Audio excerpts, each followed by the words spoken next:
What's up, Shelf Addicts? Welcome back to the Shelf Addiction Podcast. Today on Book Chat, we are finishing our final series of 2022, the second book in the Monsters of Verity duology, Our Dark Duet, written by Victoria Schwab. Stay tuned.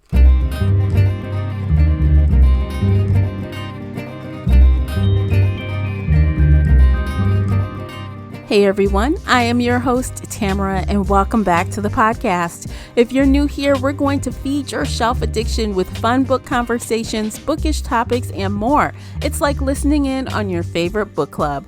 Participate in this discussion by joining the Facebook group Shelf Addiction Official or over on the Book Clubs app. I hope to hear your thoughts on today's show.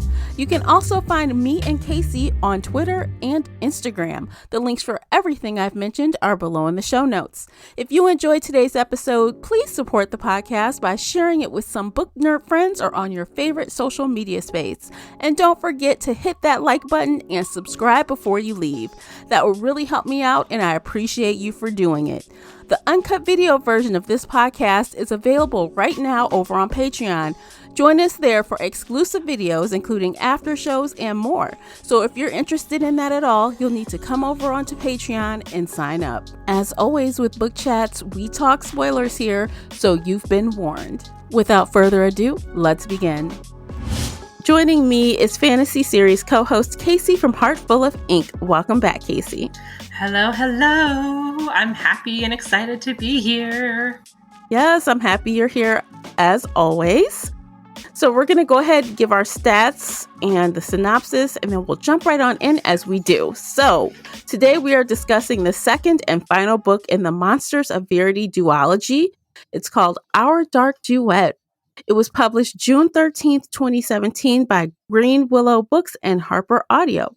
The audiobook is narrated by Therese Plummer, and the hardcover comes in at 512 pages, and the unabridged audio is 10 hours and 33 minutes. Casey, would you please share the synopsis? It is long. Yes. Kate Harker isn't afraid of monsters. She hunts them, and she's good at it. August Flynn once yearned to be human, but no longer. He has a part to play, and he will play it no matter the cost. The war has begun. The monsters are winning.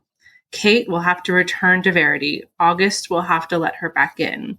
And a new monster is waiting. One that feeds on chaos and brings out its victims' inner demons.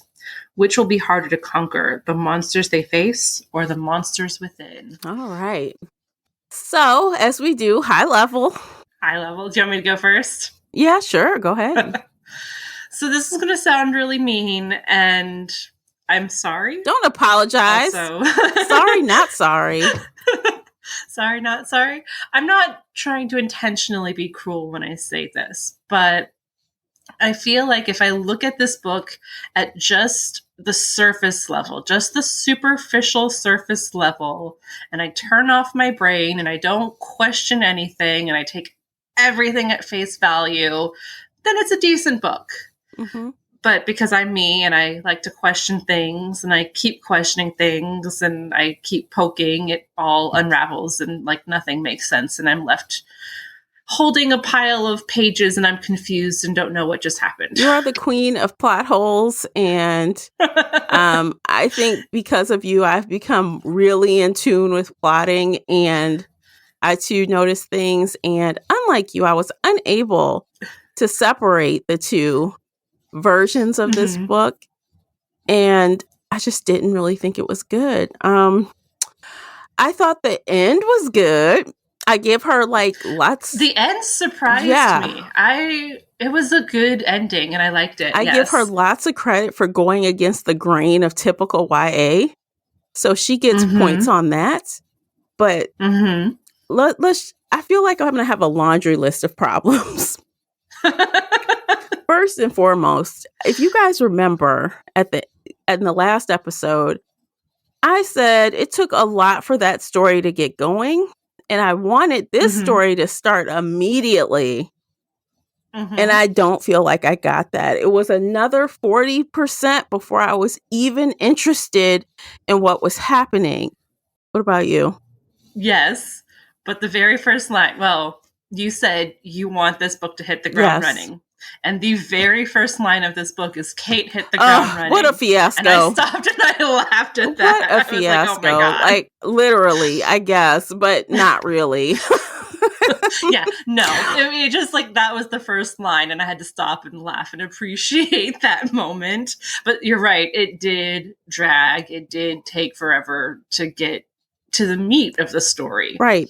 Even though there was no high school in this, it was still just, oh my God. I think my main problem was that about 45% is when Kate comes back to Verity, right? Mm-hmm. That is when things got interesting to me because no shade, this is a duology. I don't give a shit about all these new characters.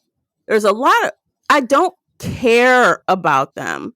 And we never see them again after she leaves. So why did we spend 40% of the book on that? No.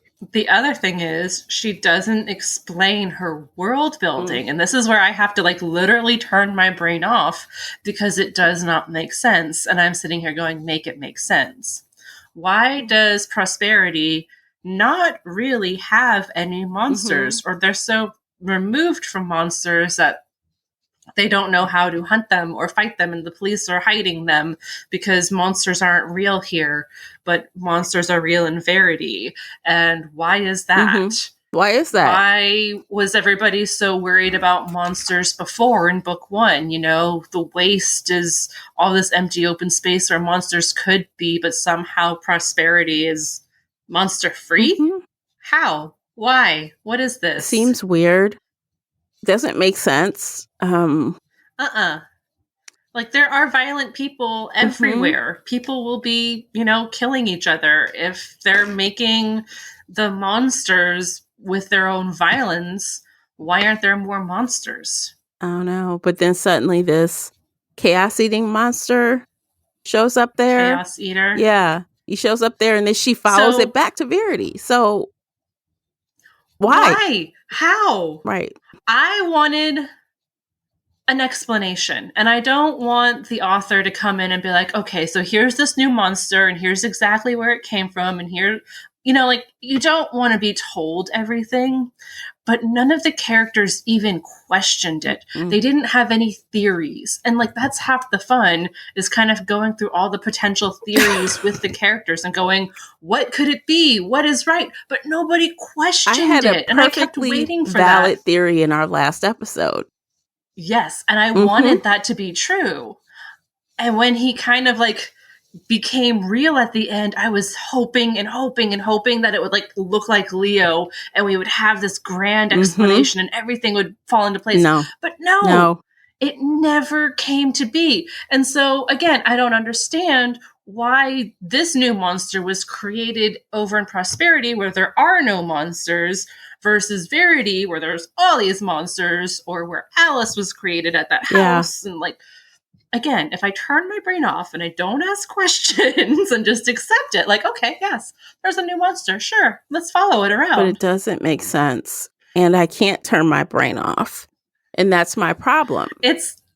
It's hard to turn a brain off, and usually I can't. And I'm trying really hard with this book to turn it off. Okay, well, you can play that role, and I'll be negative Nancy because it just made no sense at all. And I knew there was going to be another monster because you have to have something else to fight, and there has to be another conflict.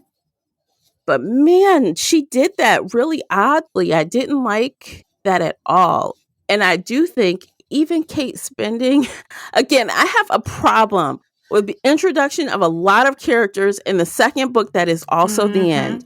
Even Kate spending time a day in training, talking to people, trying, you know, it just felt like, why are we wasting time on this? Even the character said, why am I doing this? I liked the training more than the Prosperity people, just because, you know, it gave us that hint of humanity. And these are the people who are ripping themselves to shreds at the end. Like, you kind of had a little bit of face there at the end. I would have much rather spent more time here with these people than Prosperity. Like, cut out that 40% in Prosperity. That's bullshit. We don't need that. I want to see these people who are fighting, these people who are going to be turned against each other, these people who are dying because of all these monsters. Like, I was more leaning towards that, but I agree with you with the prosperity Because people. of that, though, I don't feel like I really even cared. I mean, not like I'm heartless, but because I feel like I didn't get to know them enough, it's like she spent this time with them, but I didn't know them enough for me to be like, oh, dang, you know. I know. Colin was really the only one, but he lived. But everybody else, you just kind of like had those tiny bits and pieces. There was the one girl, Rez. Her death was pretty sad, but her death was really early on, like before Kate left Prosperity. Yeah. And I would have much rather spent time learning these people and learning about the FTF and these warriors than Prosperity. Because, like, if I could just rewrite, right? Now, I don't want to be mean by doing that, but if I could do that, I would have Kate in Prosperity and she just run into the monster the second day she's there. I have not 6 months later. Yeah. Like, she got there. That was the other thing was, right away. She knows something, she meets this monster and she starts having like these visions and stuff and she leaves like right away. And then that whole 6 months, the author could have spent that whole 6 month gap with her trying to get in good with, August and all his people to fight this ultimate fight. And then along the way, we get to know all these other soldiers that work there. That would have been better, I feel like. Yes. I think so too. I think that would have been much better. It would have humanized these thousands of people in the FTF who are here to fight the monsters but get turned on each other. So the time we spent with Alice and what's his damn name? Sloane. I still don't quite understand. And I feel like we got a little bit of an explanation toward the end, like why she chose the name Alice, just a little. But I feel like this whole time I wanted to know why she looked like her. And, like, did the other monsters look like the people, or is this an exception to the rule? I have no fucking clue. And again, that's one of those things. If you just take it at surface level and just accept it as is, it's fine and dandy. But if you question it, everything falls apart. Because yes, why does Alice look like Kate? I don't know.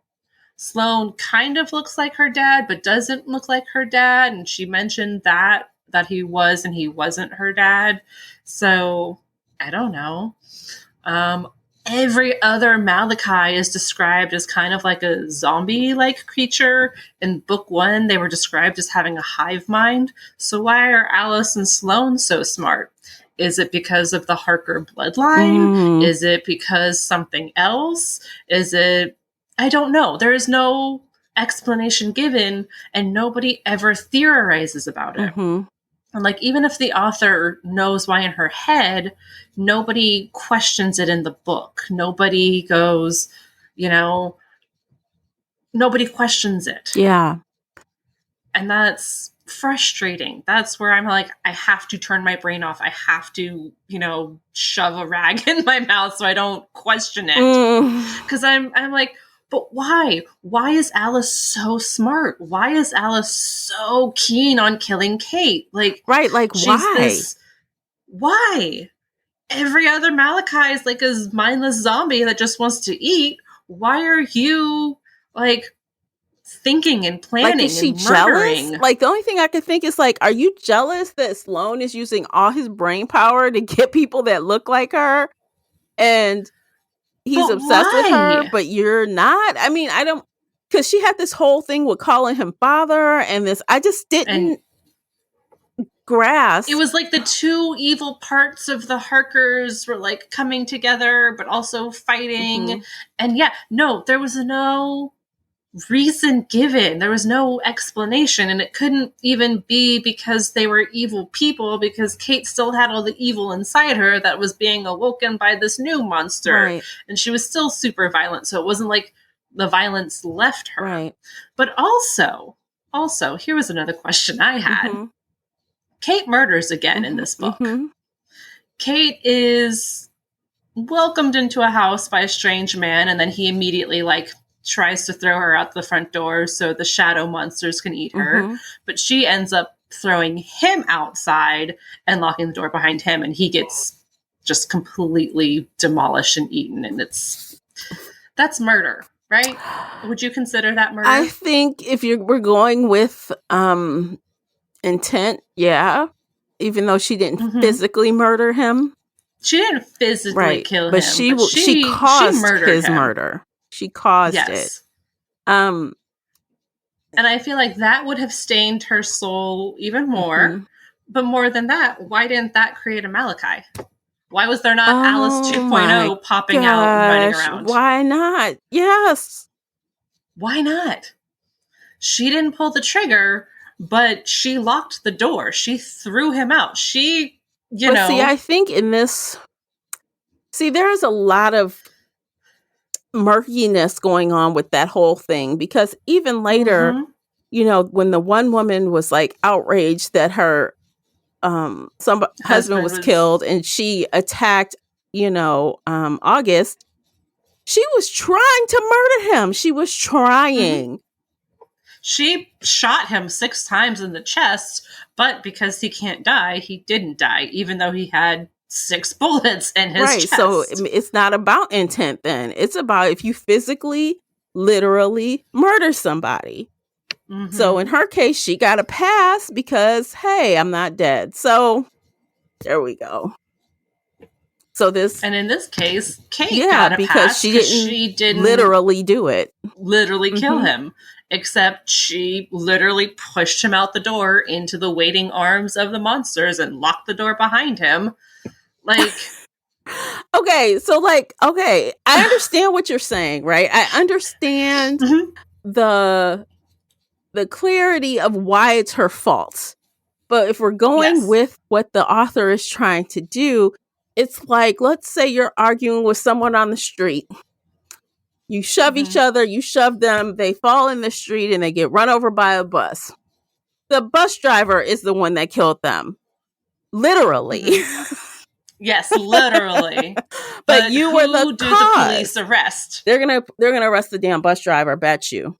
I mean, this is America, so there are a lot of factors there. For the sake of simplicity, because the author isn't getting that in depth with anything, I think it's as simple as that.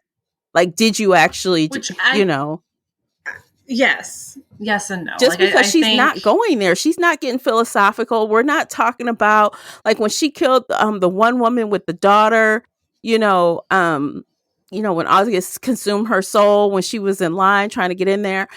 You don't know what that guy did to her that made her run him over. So there's no there's no nuance, right, at all. It's did you kill or not? And that's kind of what August was starting to feel, and then refused to let himself feel, and so I wanted to get more into that nuance, especially with Kate, who keeps killing and doing these things, and he just lets her have a pass. And I don't know. Again, just taking it at surface level. Don't question it. It's fine. It's fine. But if you question it, I'm sitting here questioning it. It's not. Yeah. It's not. And I'm running around in circles. Yeah. Oh my gosh. Okay. You know what? We can do this for an hour. So we're going to take a break now. Okay. And then when we come back, we're going to try to talk about some more things that could have been worked on or things that we didn't like. And maybe we can scrounge up a couple of things we did like. If you're curious about that, stay tuned. Check out these commercials by listening to those who are supporting the podcast, and definitely hop on over to Amazon and pick up your copy of the Book Review Journal, available right now. Stay with us. Today's episode is brought to you by the Shelf Addiction merch store. Check out all the bookish t-shirts, notebooks, mugs, and more. Don't miss out on these original designs, perfect for any book nerd. Support the podcast and visit shelfaddiction.com/merch and pick up your next favorite bookish item. All right, welcome back to the trashing show of our dark duet. But no, in all seriousness, I mean, it wasn't like a horrible book. It wasn't horrible. It's well written. Like, I know, or I can, from reading this, Victoria Schwab knows how to write. She knows how to tell a story. I just don't think she has somebody asking her the hard questions. See, again, here we go with the technicality of things. She's a good technical writer. Yes. But the plotting, the pacing. But the plot... The world building, the consistency with the murder and what's right and what's wrong and what creates what and how the monsters act and behave. And yeah. Back to the pacing a little bit. Like I said, it took 40% before I was interested. So the pacing was inconsistent and just worse, almost worse to me than the book one. Really? I would have assumed it would be slightly better for you just because there's no high school bullshit this time around. Like, it was still boring and slow and like needed to be tightened, but there was no, let's go to high school. Let's go sit in history class. I listened to this on audiobook and I had to stop and think about what the hell I listened to for 30 minutes. And I was tempted to go back and I'm like, after that, I'm not going back. So I just had to think about for a minute. It was just too long. The book is over 500 pages and it didn't need to be so. It's too long, which I think contributed to the inconsistent and slow pacing because she's trying to add things, like we said, that weren't really important to the overall story. I feel like you have us invested in Kate and Austin, right? We have been with them on this journey. We want to see how it ends. And to just meet these random people that just disappear at 40% is, I feel, an utter waste of pages to me. What did she come with that? I mean, it's not like okay, maybe she had grown a little bit in that 6 months. She did. She finally had friends for the first time. I think this was the longest place she's been since one of her boarding schools. So a little bit of character growth for her. But they could have showed that in a different way. I think August said at one point, like, the past 6 months hadn't touched her, but they had like changed him completely. I want to see that. I want to see the downfall of Leo in his head changing him. I'd rather see that. We got to see glimpses of it, but I wanted to see more. I feel like we got the end result. And we knew, okay, he's hearing Leo or he is imagining him or thinking of him. But we didn't get to see the progression of that. It's like, this is how I am now. Yes. We didn't get to see the downfall. We didn't get to see him lose that humanity. That would have been more important to me than old boy and his couch and pizza and whatever else they had going on in those first 150, the coffee 200 shop, pages. Yeah. The friends. Who cares? How they're like hacktivists and they're like looking for monsters in a place where there are no monsters. And they look down on Verity because Verity, who cares about that? It's place? Like some kids' monster hunting club. Like, are you serious? Yeah. No, and again, like, it doesn't fit with the world building that she built. Like, why does this place not have monsters? Why are they going monster hunting? They should have violence. Why aren't monsters being created? And again, why is this new monster created here as opposed to Verity or the house on the hill? I'm in second circles. Stop me. But I get it. It's superficial. It's fine. Yeah. Don't question it. Don't think too hard. Don't ask why. So let me ask this then, because I praised Schwab in the last book for avoiding the whole romance thing between them.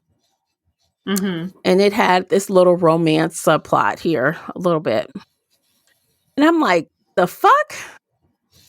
Why? Why? Just be friends. Just be friends. Y'all survived something serious. You're back. You're trying to fight something else. Why do you have to make out and kiss? Like, I don't appreciate it at all. I feel like that was just, Forced. yeah, it was forced. And it was trying to make, I think the author was just trying to make us root for them in a coupley way so that when the end happened, we'd be all, but she failed. She failed. It didn't do what I think she wanted it to do. So why even do it? Like, it's stupid. Sorry. Not sorry. I don't have an answer for you, but I have. If Kate had never gone to Prosperity, if there had never been a 6-month gap, if they had gotten together like a week after or 2 weeks after the end of the last book, like literally like right after that, and then started kissing, it would have felt more natural to me, because it would have felt like, okay, we have gone through all of this together, we're still together, Trauma bonding. let's take it to the trauma bonding, let's take it to the next level, like we're here, we're together, we're good. This, you're right, it doesn't make sense. They were apart for 6 months, they're kind of back together, they're, kind of dancing around each other. She's calling him out on his shit, like, who are you? This isn't the August I know. What's going on? And she's talking to him like she's someone who's known him for years. You've known him for just a few days. Yeah, right. If we go back to book 1, she only really knew him like shy of a week. Less than a week. Yes. And then they were apart for 6 months. Why are you talking to this guy like you know him? You don't. You don't. You don't know him at all. No. So, again, you're right. It doesn't make sense. It doesn't fit. If the timeline had been different, I feel like I could argue for it. But I think you're right that she just wanted to give them like a happy moment. So they're like a cute couple. And you think that, they're still star-crossed. They can't kiss because he'll call her soul out and then she'll be dead. And oh no, what are they going to do? And then at the end, when, surprise, surprise, she does die, you're supposed to feel more emotional about it. But it just, it didn't work. Like, honestly, I was more shocked that she killed her than the fact that she was dead. Yes. If that makes sense. Yeah. Like, and I want to give Victoria Schwab props for that. We have bitched about YA books in the past being so stereotypical, I guess is the word I'm looking for. And this series is not that stereotypical. Like, it's not lovey-dovey. There's no insta-love. There's no focus on the romance until that makeout session. And she did do some special things, but also, like, it was really annoying and questionable world building. But it stands out as being different from, like, your stereotypical YA novel. But that's all the more reason why it didn't fit. Like, it really, there was no need for it. Some editor should have yanked that out. Because if we never saw that scene, it wouldn't have made a difference at all. No. So, editor, shame on you, because you should have told the author, we're getting rid of this because there's no point. Pretty much. So, I guess if I had to say, we talked a little bit about the ending and we're about to spoil the ending, spoiler alert, Spoilers, we spoil all of during this episode. But, basically almost everyone dies. It surprised me. Yeah. I do give her a lot of credit for doing that, because you know how I always say, there's no way you've gone through all of this and everyone lives. What is the consequence for this, right? You Yes. can't have a happily ever after with all these characters skipping off into the sunset after you've had like an ultimate fight in like basically a war. Mm-hmm. And Schwab does a pretty good job of like showing this is the end result of this, you know? Yep. Yep. Kate dies, Yes. which is surprising, but she's dead. Mm-hmm. She and Alice kind of killed each other, although Yes. Kate survived Alice by like an hour. It was like some Kill Bill Sloane is stuff. yeah. Sloane is thankfully dead. Ilsa devoured the new monster and then exploded into dust herself. Yes. Henry Flynn is dying. Still. He's still alive, but he has some kind of like lung cancer or something. So He won't be around for long. No, Mm-hmm. no. He surprisingly survived this battle, but his body's Barely. going to give out pretty Yeah, soon. he's really frail at the end of it. So, Mm-hmm. And then, of course, the monster like came into the compound, and everybody turned on everybody, and they all started killing each other. So there's like 1,000 dead people, innocent people who are dead. Mm-hmm. But yeah, no, she killed off like half of the main cast. Yeah. At the very end, you know, thinking about everybody from book 1 and book 2, we're left with August, the new Sunai Sorrow, and Emily, Henry's wife. Yes. Henry's still there too, but again, like he's about to croak. He's gonna bite it. Yeah. But I liked that. Yes. Because it was realistic for the war that they were having. Now that lived up to the world building that she was trying to create, not this other random stuff in there, but that was true to how dangerous this is and how serious it is that deaths happen when you try to save the world or a city, I guess. Or a city. Right. We're just saving the city because apparently the rest of the world doesn't have monsters. Right. Which is why in the world does anyone live there? If it's monster free everywhere else, why don't you just leave? I don't know. You could have just left. Instead of paying for protection and all this other crap, why don't you just leave? You had the money. You could go. Another plot hole. Again, it doesn't make sense. They kind of explained that everybody had monsters in the first book and everybody kept populations down and blah, blah, blah, blah, blah, blah, blah. But you're still, you know, unless you're out in the middle of nowhere, you're not really safe from monsters. But no, apparently Prosperity doesn't have monsters. So yeah, I don't know. It does not make sense. It does not. It's not consistent. It does not compute. So I feel like ultimately, I don't think Victoria Schwab is for me. I don't think her writing is for me in general.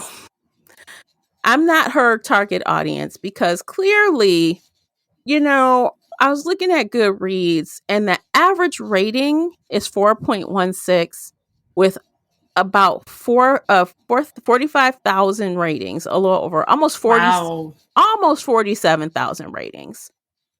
And when you get down into breaking it down, when I see how many people rated it, what I would rate it, that's only 3% of the people. So I feel like I didn't read the same book as these other people, or we have extremely different taste in books, which makes me think this isn't for me. I want to give her a second shot. I want to read one of her later books and see if she has grown at all.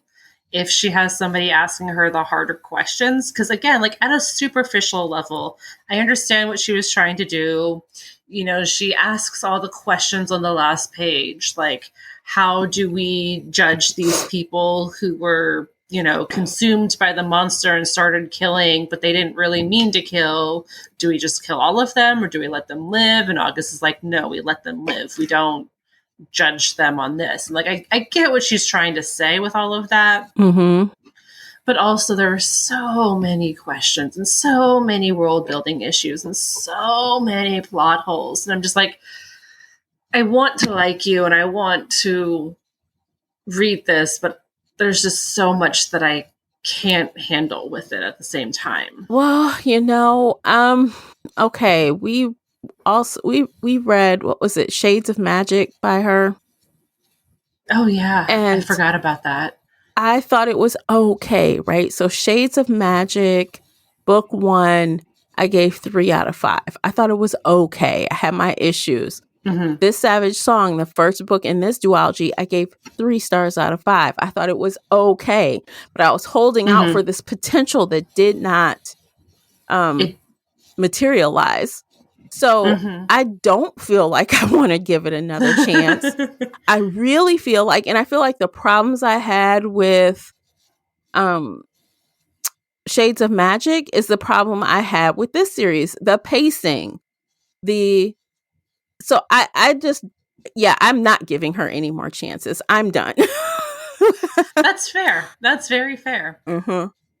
And I know she has a huge fan base, but sometimes, and I know this is a controversial opinion, but sometimes people are mega fans and they just rate everything highly. Who knows if they even read the book? They were excited for it and they rated it a 5 on Goodreads. Or because the ratings aren't the same amount as the reviews. Right? People are actually leaving an opinion. That's different from the ratings. So like, for example, we were talking about, it was almost 47,000 ratings. It was 8,700 reviews. Wow. Right. So I don't know. Maybe it's skewed because she has a fan base, so the ratings aren't reliable. Maybe. I don't know. I mean, you can't prove it, right? It's just a theory. You can't prove it. Without people actually leaving reviews. They're just checking a star and moving on. To be fair, I usually just check a star and move on with Goodreads. Yeah. Though. I haven't left a review on Goodreads in a long time. Okay. Well, being that I feel like I have a slightly, I feel this way because I've been in groups recently on Facebook where it seems like, for example, we had this conversation about Colleen Hoover. Everyone loves this group of people. This small group of people loves everything she writes, and it's blown up because the small, you know what I'm saying? So not even that the shit's actually good, it's that everyone is on this bandwagon and they just love everything, despite if it's actually good or not. And I feel like Sarah J. Maas has the same thing going on. Like, she has this fan base that are so hardcore, they will say they love everything, even if they don't, because they love her. And I feel like there may be a little bit of that here. And there's also like a little bit of internal bullying. Like if you ever try to critique, like if you are a fan of Sarah J. Maas and you try to critique something of her, I know she has some rabid fans who will turn against you and bully you just because you had one negative thing to say. Like, even if you like the book overall, but didn't like one particular part, people will rip you to shreds because for some reason you have to love everything entirely 100% and support all of it. Yes. Otherwise, you're not a real fan. Right. So there is a lot of that going on too. Yes.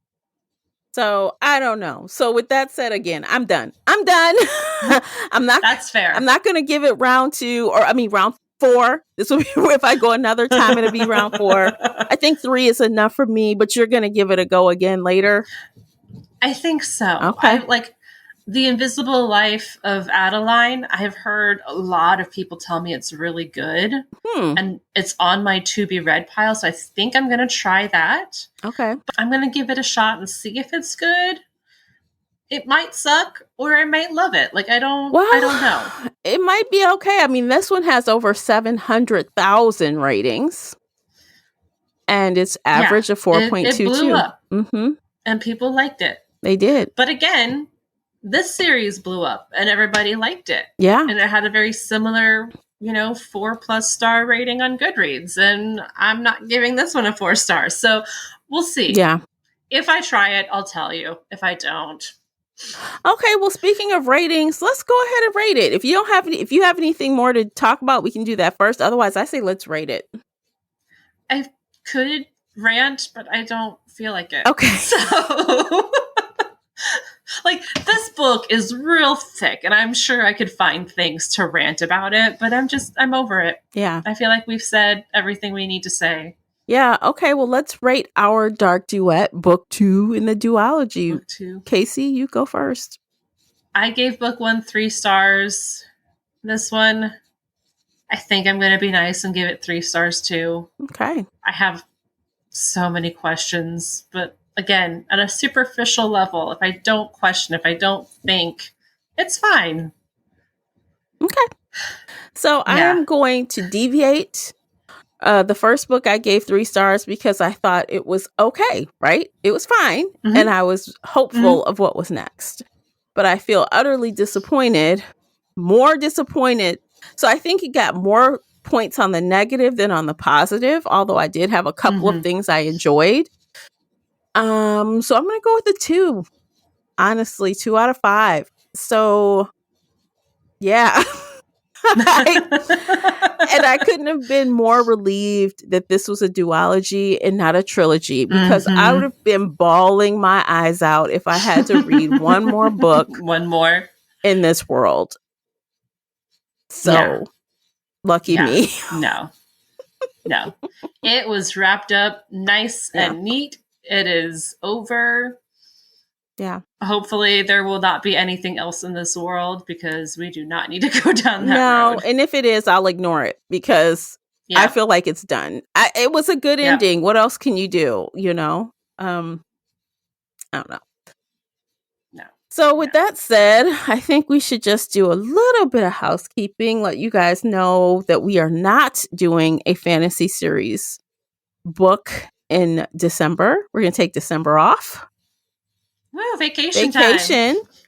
And we are going to start a new series in January. So you'll want to join us on Shelf Addiction, in Shelf Addiction Official, or over on the Book Club's app, or follow either one of us online anywhere. Instagram, TikTok, Facebook. Yeah, because we'll be releasing that sometime in December. So you can have enough time to get your books and start with us in January. So you can buy, or I don't know how you'll be with getting books that are on hold, but good luck. Yeah. A lot of libraries have really long waits, so I don't think you'll have enough time for that unless we pick something obscure. But at least you can buy it and be ready. Yes. So I think that's it. What do you think, Casey? I think that's it. All right. I think we're good. All right. So thanks for joining us for this conversation. If you're listening to the sound of my voice right now, thank you for listening to the entire episode. I appreciate you for doing that. Be sure to hit the like and subscribe buttons before you leave. That way you'll be notified when we post another episode. And that is it for today. And we will see you guys in the next one. Take care of yourselves. Bye, guys. Bye, everybody.